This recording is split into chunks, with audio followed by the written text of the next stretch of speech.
这小娘子可真是个美人啊！等会儿，无论他们要对你做什么，你都不得反抗，莫要牵累于我。夫君喜欢的是我姐姐，迫不得已才娶的我，他不管我也正常。夫君，我等在牢里何曾见过如此鲜嫩的郎君？夫君，等会儿无论他们你做什么，你都不要反抗啊，性命要紧。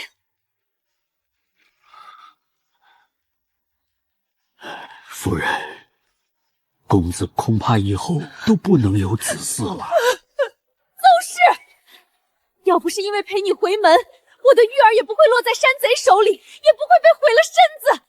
玉儿可是我们谢家3代单传啊，你让我死后怎么有脸下去面对列祖列宗啊？都是我的错，害得夫君不行了。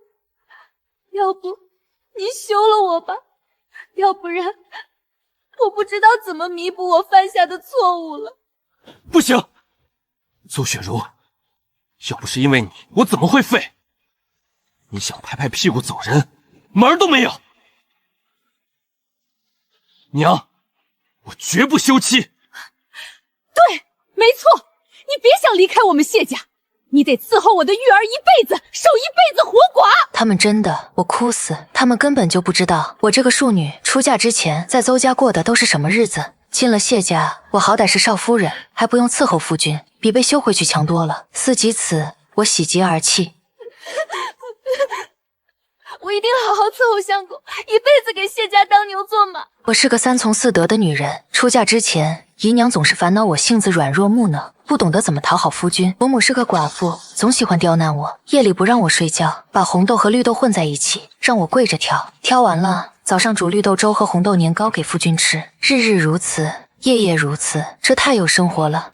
我才18岁，但我觉得我已经80了，我决心不能再这样下去了。我觉得婆母之所以这样折腾我，都是因为她没男人，只要有了男人的滋润，再严厉的婆母也会变得和蔼可亲的。于是我去戏班子给她找了个武生，婆母日日和那武生厮混在一处，年近40的她变得容光焕发，说话也温声细语。夜里再也不让我去她院子里跪着挑绿豆了。婆母开心，我就开心，我们和夫君是一家人，没理由我们自己开心。所以我给夫君找了个镖师当护院，夫君整日沉迷声色犬马，婆母爱好听曲唱戏，家里的上万亩良田，几十个农庄，上百间铺面都没人管，可怜我又没夫君疼爱，又要管账，拿个18000两花花也是理所当然的吧。这些钱我不会一个人花的，镖师每个月我给他100两，100两都够他押镖好几年了。婆母那个武生是个角儿，出场费就比较贵了，我包了他3个月，给了1000两。于是武生更加卖力的伺候婆母，然后年近40的婆母就怀孕了，老大夫吓了一跳。少夫人，老夫人她有喜了。婆母吓得嘴唇抖啊抖，看向我的眼神带着些不知所措。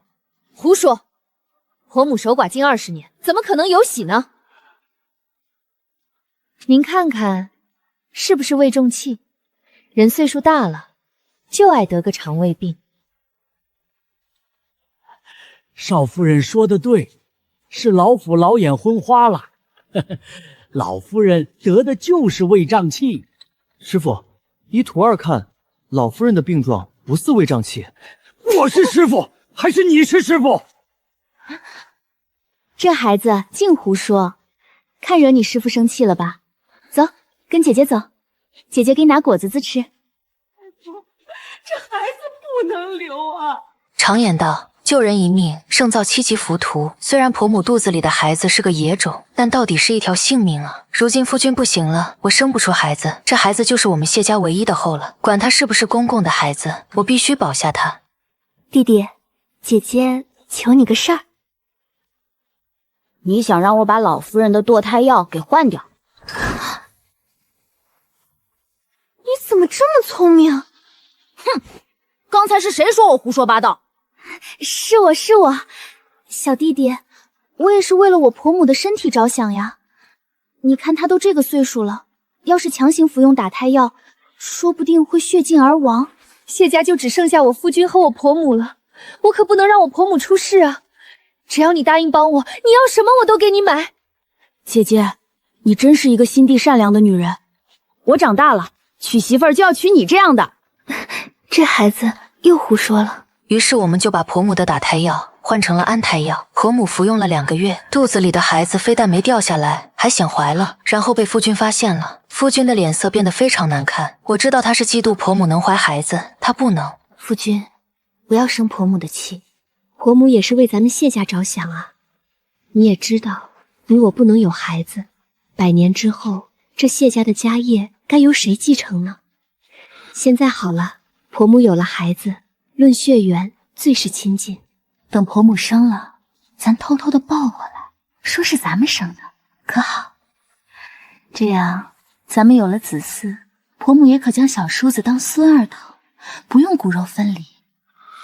不可能，绝对不会让这个野种继承我们谢家的家业。就算有，也只能是你生的孩子。我愣住了，难不成夫君也爱我？就见他把人高马大的镖师推到我面前，你和他生下来我养，就当是我们的孩子。我就说呢，原来是为了镖师哥，这一夫一妻也是给他玩明白了。雪茹，你熬一熬，很快就过去了。无论你和彭川发生什么事情，你我都是夫妻，我绝对不会嫌弃你的。殊不知，关起门来的屋子里，我刀尖挑起他的下巴。听见你主子说的了吗？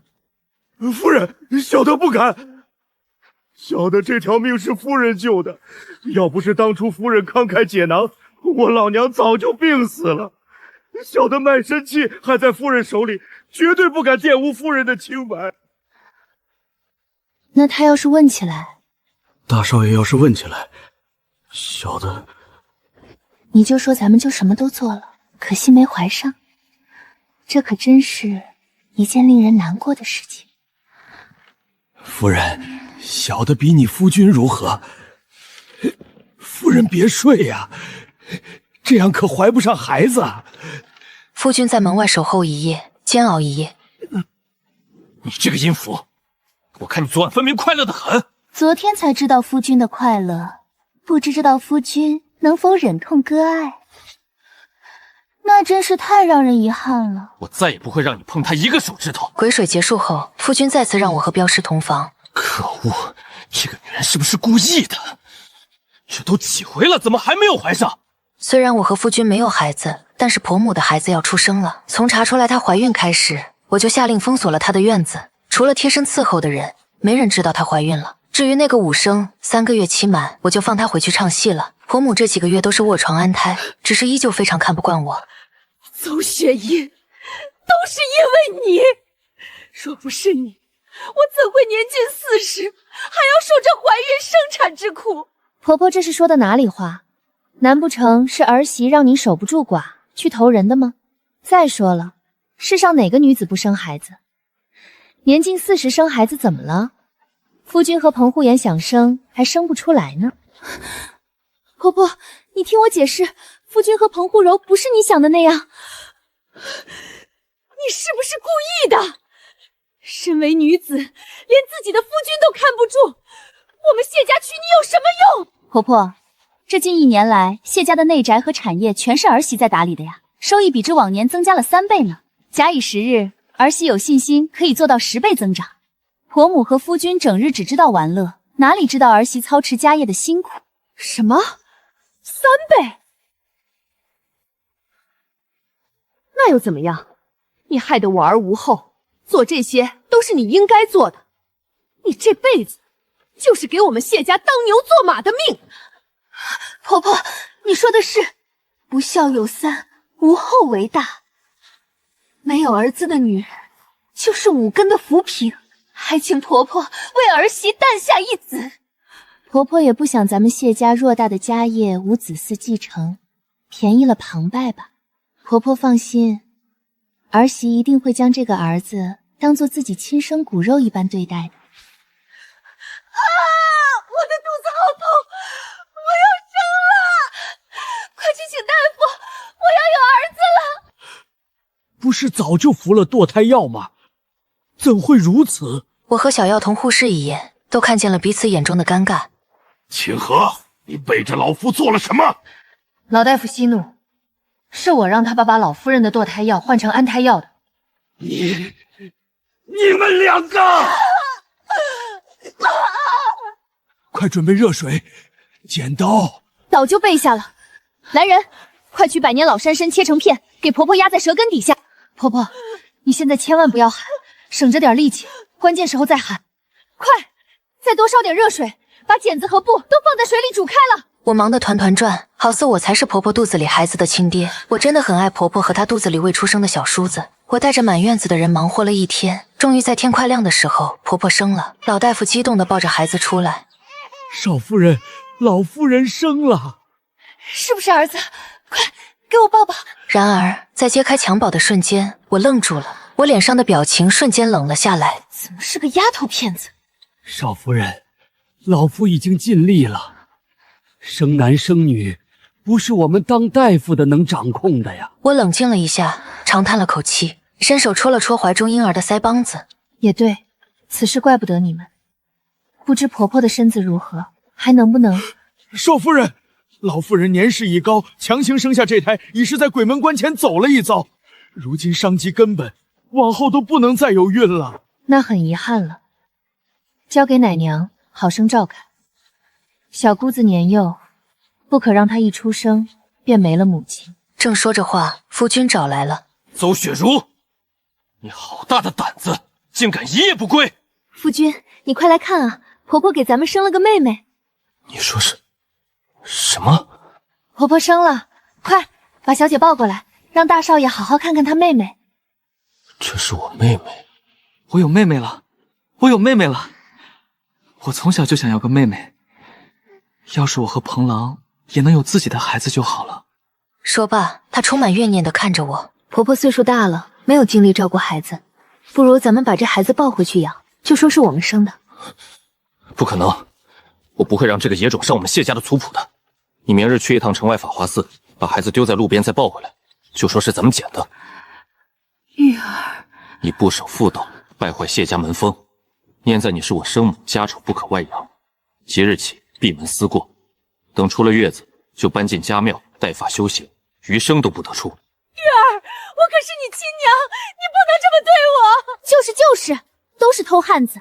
夫君又比婆母高贵到哪里去？夫君分明是嫉妒婆母您能生儿育女，而她不能，想霸占您的亲生骨肉，让你们骨肉分离。你休想挑拨离间，破坏我和玉儿的母子之情。玉儿只是一时生气，早晚会原谅我的。那就按照婆母的吩咐，安心坐月子。而我去法华寺门口转了一圈，原本没想到手下人刚丢下去就被人给捡走了。捡他的是定远侯府的老夫人，论辈分，谢玉还得管那位老夫人叫一声姑祖母。侄孙媳邹氏见过姑祖母。那什么，这孩子是我先看到的。姑祖母知道你心善，但你还年轻，早晚要有自己的孩子。你叔父膝下无女，只有一个儿子，这孩子正好给他养，往后她就是我们镇北侯府的孙小姐。谢家虽然家境殷实，但到底是普通商贾之家，哪里比得上镇北侯府的门庭显赫？既然姑祖母这么说了，侄孙媳妇就全听姑祖母的了。能得姑祖母的青睐，也是这孩子的造化。我真是个没用的女人，生不出孩子，连婆母生的女儿也保不住。我赚那么多钱有什么用？没有儿女承欢心下，老了肯定会被人欺负。夫君不爱我，孩子也没有，难不成真要过继旁支？正伤怀间，脚步踉跄，一不小心撞上一高大俊伟的男子。可此处乃是寺里招待贵客的别院，寻常男子根本进不来。我忍不住呵斥：“你这登徒子，擅闯别院，意欲何为？”婶婶勿怪，侄儿听闻婶婶在此礼佛，特来拜访，惊扰婶婶，还请婶婶责罚。婶婶，婶婶忘了，我是谢景昭，玉书的内侄。年初祭祖的时候，还有幸得见过一回呢。他和谢玉真像啊！原来是景昭侄儿，找婶婶有什么事吗？侄儿父亲蒋乃是参军之职，却在侄儿5岁的时候战死沙场。母亲唯恐侄儿步了父亲后尘，不许侄儿从军，逼着侄儿考取功名。侄儿到了京城才发现，这天子脚下处处都要银子。侄儿从家中带来的那几十两银子早就花完了，只能借住在这寺庙里，替庙里和尚抄写经文，得些微薄报酬。春闱科考吃不在籍，若是整日为生计奔波，如何吃得苦？实在是怕名落宗山，让娘亲失望。景昭侄儿，不用再说了，婶婶全都明白。你这就去收拾东西，随婶婶回府，到婶婶家中读书备考。怎么能这么麻烦婶婶？景昭只是想找婶婶借些银子，等科考之后再还给婶婶，怎么能？你叫我一声婶婶，还说什么客套话？你都不知道你和你玉叔长得有多像，我看见你就像看见我儿子一样。婶婶说笑了，论岁数，景昭只小玉叔年岁，比婶婶您还大1个月。况且，叔叔婶婶成婚才1年，没有孩子很正常。你不懂，我和你玉叔这辈子都不可能有自己的孩子。我把谢景昭带回了家，安排在谢府旁边空置的别院读书，但弄丢了小姑子，我是要去找夫君负荆请罪的。夫君，都是我没用，我没想到今日会遇上姑祖母。如今姑祖母把孩子抱走了，妹妹成了镇北侯府的小姐，这下可怎么办啊？你这个废物，连这点小事都办不好。算了，谁能料到那孽种有那种造化，让府里上下都把嘴捂严实了，绝不可泄露出去半个字。算你懂事。景昭是我谢氏一族的希望，不可怠慢于他。给他每月100两银子花销，就从我的私库里出吧。夫君放心，我一定好好照顾景昭侄儿。哼，我记得你身子昨日就干净了，是时候了。希望这一次你别再让我失望。晚上彭城过来摇椅子的时候，彭大哥，我觉得我是时候亲自给谢家生个孩子了。少夫人，您别难为我啊！您知道我对女人不行的啊！我那表弟还在家乡等我回去相聚，我伺候大少爷已经很对不起他了。若是再伺候您，又没说要跟你生，但你不要说这个孩子从哪儿来的。少夫人，您的意思是，这要是被大少爷知道了，会杀了您的。没想到你还挺关心我的。那当然，咱们可是每个月都要睡一个屋的好姐妹啊！而且，你还是我的舅母恩人，我不能眼睁睁看着你死啊！我特别感动，给了他1000两。没事的，只要你不说出去，没有人知道。我要找的借种对象正是夫君的内侄谢景昭，我们生的孩子也肯定很像夫君。婶婶，等景昭日后有了出息，一定好好报答婶婶。实不相瞒，你玉叔年初被山贼所俘，伤了根本，已经不能生育。可谢家3代单传，你忍心看我们谢家绝后吗？这不仅是我的意思，更是你玉叔的意思。要不然，你以为他为什么每个月从私库里拨出100两银子来资助你？太好了，太好了！彭郎，我也要有自己的孩子了。知道真相的镖师哥瑟瑟发抖。接下来的几个月，我安心在家养胎。谢景昭来探望我。景昭，我是你族叔的妻子，我深爱夫君，要不是为了孩子，我才不会做对不起他的事情。谢景昭听后，气得甩了袖子就跑了。随后，他一举中地，飞黄腾达，从此永不相见。过年的时候，夫君因为我怀孕高兴，把婆母接回来过个年。邹雪茹，你竟然背着我儿子偷汉子！自从出了那事之后，你有多久没在夫君的脸上看到过这样的笑容了？我做的一切，不过是想让夫君高兴罢了。婆母自知理亏，这事情不是她能管得了的。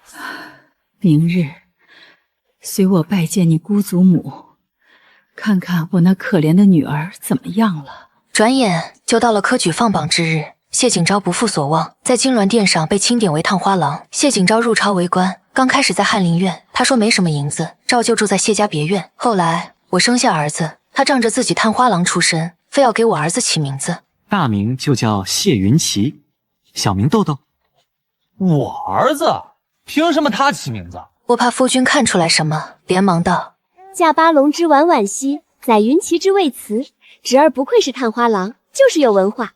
夫君，就让他起，说出去咱们儿子名字是探花郎起的，多有面子。那行吧。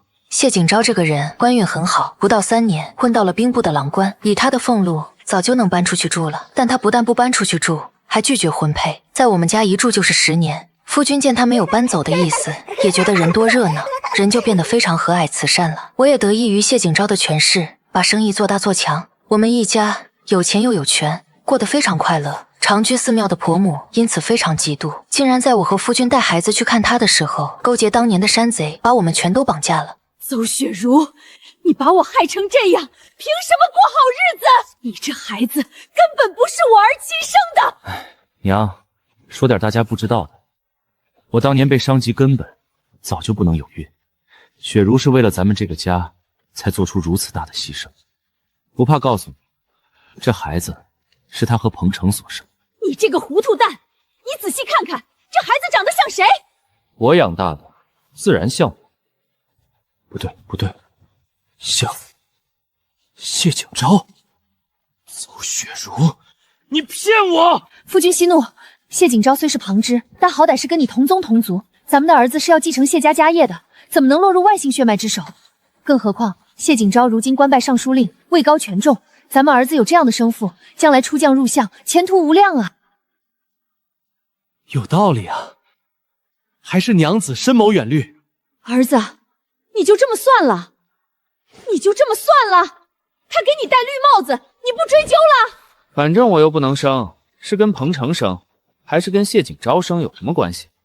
左右，我才是他名义上的夫君，孩子也管我叫爹。我早已经将那孩子视如己出。夫君真是深明大义。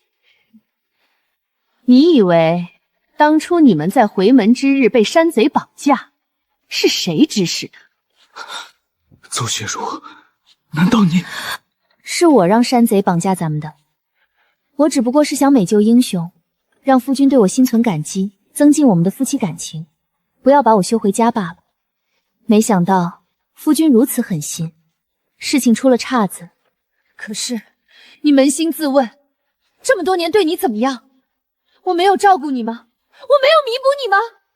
这10年我什么后让你为家里操过一点心？你别指着我，要不是我，你怎么会有孩子承欢膝下管你叫爹，天天讨你的欢心？你娘的女儿是我让镇北侯府收养了她，让她成了镇北侯府的孙小姐。我对你们这么好，你们为什么还要怪我？我只不过是想要一个家。罢了，事到如今，再说这些还有什么意思？邹雪茹，我谢氏这辈子栽在你手里，算我倒霉。俗话说，家丑不可外扬。娘，这些事情日后不要再提了。其实我一直挺看不起谢玉的，但此时此刻，我只想给他竖起大拇指。玉郎，真乃大丈夫也。那天之后，谢玉果然绝口不提在家庙之事，婆母因此郁郁寡欢，第2年便撒手人寰，享年50有2。10年后，谢玉被一场风寒夺走了性命。好闺蜜，我要回家找我的少年郎了。实不相瞒，你给我的那些钱，我都寄回去了。他给我过继了3个儿子，3个儿子又给我生了3个孙子，我也子孙满堂了。子孙满堂好啊，人生在世，最大的快乐不就是子孙满堂吗？子孙满堂好啊，人生在世，最大的快乐不就是子孙满堂吗？